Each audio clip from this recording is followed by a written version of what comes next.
Hey guys, আজকে আপনাদের সামনে নিয়ে এসেছি লাভা আইরিশ 870 স্মার্টফোনের হ্যান্ডসন রিভিউ। একটি শর্ট হ্যান্ডসন রিভিউ এটা। অ্যাকচুয়ালি সেটটি আমার কালেকশন করতে একটু সময় লেগে গেছে, তো তারপরেও সেটটি কালেকশন করতে পেরেছি আমি কোনোভাবে। আচ্ছা, যাই হোক, প্রথমে দেখাচ্ছি সেটটির ভিজুয়াল অ্যাপেলিং। সেটটি দেখতে অনেক সুন্দর অ্যাকচুয়ালি। সামনে 2.5D আর্ক ডিসপ্লে হয়, সেটটি দেখতে অনেক আই ক্যাচি। আর এর সাথে সেটটির সাথে যে ব্যাক কভারটি ফ্রি দেওয়া হয়েছে, সেই ব্যাক কভারটি অনেক সুন্দর, সেটটির সাথে অনেক সুন্দর খাপ খেয়ে যায়, মানিয়ে যায়, অ্যাকচুয়ালি বেশ সুন্দর। আমি সেটটির ব্যাক কভারটি খুলে আপনাদেরকে দেখাচ্ছি। পেছনটাতে অ্যালুমিনিয়াম ফিনিশের মতো একটা কিছু ইউজ করা হয়েছে, বাট আসলে কোনো অ্যালুমিনিয়াম ইউজ করা হয়নি, এটাতে প্লাস্টিক ইউজ করা হয়েছে। তারপরেও দেখতে বেশ প্রিমিয়াম লাগছে। সামন দিক থেকে তো এটা দেখতে অবভিয়াসলি অনেক জোস লাগে। অ্যাকচুয়ালি আইফোন 6এর মতো কাছাকাছি ডিজাইন করা হয়েছে। আর রাইট সাইডে রয়েছে volume, rocker and power button, উপরে 3.5mm জ্যাক, নিচে দুটি স্পিকার গ্রিল দেওয়া হলেও একটি স্পিকার গ্রিল অ্যাকচুয়ালি কাজ করে।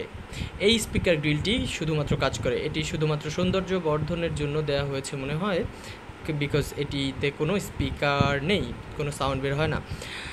আর অ্যাজ ইউজুয়াল মাঝখানে একটি মাইক্রো ইউএসবি বসানো হয়েছে। এখন আমরা এর ইউআইটিতে চলে যাই।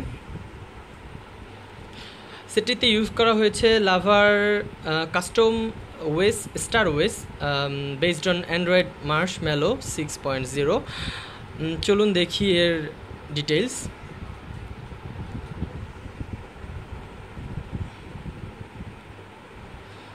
অ্যাবাউট ফোনে আমরা যে গিয়ে দেখতে পাচ্ছি যে সেটটিতে স্টার ওএস 3.2 ইউজ করা হয়েছে, আর সিপিইউ হিসেবে ইউজ করা হয়েছে quad core 1.0 GHz processor, RAM 2GB, ROM 16GB। But ব্যাপার হচ্ছে 1.0 GHz, যেহেতু 1 GHz প্রসেসর, সেহেতু এটি তেমন ভালো একটা পারফরমেন্স গেমিংয়ের ক্ষেত্রে দেবে না, বাট ডে টু ডে ইউজের জন্যে বেশ ফ্লুইড, কারণ স্টার ওএস অনেক বেশি রেসপন্সিভ এবং অনেক বেশি দ্রুত ট্রানজ্যাকশন হয়। আমি বেশ কয়েকটি গেম চালিয়ে দেখার চেষ্টা করেছি, এর ভিতরে অ্যাসফাল্ট 8 ছিল, যেটি অ্যাকচুয়ালি সুন্দরভাবে চলতেছিল না, ল্যাগ করতেছিল। আর আমি খুব লাইট গেম যেমন ক্লাশ অফ ক্লান চালিয়েছিলাম, তো ক্লাশ অফ ক্লান সামান্য একটু ল্যাগ করে, but it's playable, much playable, it's okay. And battery backup is good actually, because এতে 2700 মিলিঅ্যাম্পিয়ার ব্যাটারি ইউজ করা হয়েছে। আর সেটির ক্যামেরার দিকে যদি আসি, তো এই রেঞ্জে আপনার সেটটি বেস্ট ইন ক্লাস বলা যেতে পারে, বিকজ এই রেঞ্জে ক্যামেরাগুলোর মধ্যে এই সেটটি বেশ ভালো। আমার ভাইয়ের একটা ছবি তুলে আপনাদের দেখাচ্ছি। যাই হোক, এর ক্ল্যারিটি বেশ ভালো ক্ল্যারিটি। অ্যাকচুয়ালি ক্যামেরা হিসেবে এর রেয়ার ক্যামেরা অনেক ভালো, 8 মেগাপিক্সেল ক্যামেরা দেওয়া হয়েছে, যদিও তারা বিগ পিক্সেল নামে একটা টেকনোলজি ইউজ করেছে, আমি জানি না বিগ পিক্সেল জিনিসটা কী যদিও। আর সেটির ফ্রন্টে রয়েছে 5 megapixel with flash, LED flash. Actually 5 LED ফ্ল্যাশটি খুব একটা পাওয়ারফুল না, আমি এটা ইউজ করে দেখেছি, আপনাদের দেখাচ্ছি কতটুকু ক্যাপাবল এলইডি ফ্ল্যাশটি। একটা ছবি তুললেই বোঝা যাবে। এলইডি ফ্ল্যাশটি অ্যাকচুয়ালি তেমন একটা ক্যাপাবল না, বাট উইদাউট এলইডি ফ্ল্যাশ আপনারা বেশ ভালো ছবি পাবেন। আর খুব অন্ধকারের ভিতরে যদি থাকেন, তবে অবশ্যই এলইডি ফ্ল্যাশ কাজে দিবে। এছাড়া এলইডি ফ্ল্যাশ ছাড়াও স্ক্রিন ফ্ল্যাশ নামে একটা অপশন আছে, যেটা আপনাদের এলইডি ফ্ল্যাশের থেকে বেটার অ্যাকচুয়ালি। এটা দিয়ে যখন ছবি তোলা হয়, তখন অনেক ব্রাইট একটা আলো দিয়ে বেশ আলোকিত করে তোলে সামনের মুহূর্তটাকে, ছবিটাকে। ফ্রন্ট ক্যামেরা হিসেবে ক্যামেরাটি ভালো। দেন রেয়ার ক্যামেরাতে অ্যাকচুয়ালি ডুয়াল এলইডি ইউজ করা হয়েছে, but it's not a dual tone LED, এটা single tone but dual LED.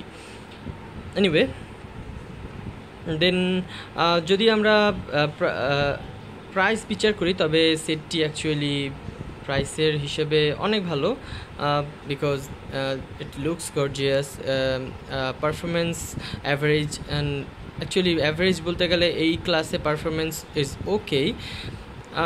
আরেকটা জিনিস আপনাদেরকে দেখাই, সেটটির ব্যাক পার্টটি removable, but battery non removable. ব্যাটারিতে একটি টেকনোলজি ইউজ করা হয়েছে যেটি আপনাদের শর্ট সার্কিটের হাত থেকে ব্যাটারিকে রক্ষা করবে বলে লাভা ক্লেম করে। এটিতে 2700 mAh ব্যাটারি ইউজ করা হয়েছে, আগেই বলেছি। আর দুটি সিম স্লটেই মাইক্রো সিম ইউজ করা যায়, শুধুমাত্র মাইক্রো সিম ইউজ করা যায়, no nano or regular, only micro. আর আলাদাভাবে ডেডিকেটেড একটি মেমোরি কার্ডের জন্যে স্লট দেওয়া হয়েছে।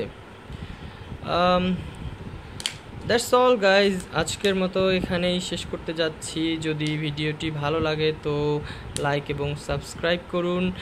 আমি রিভিউতে তেমন একটা ভালো না, কজ আমি খুব নতুন এই ব্যাপারে। আমি জাস্ট ট্রাই করি আপনাদের নতুন কিছু দেওয়ার জন্যে। ভুল ত্রুটি কিছু হলে মার্জনীয়, ক্ষমা করে দিবেন। ওকে, থ্যাংক ইউ, আবার দেখা হবে।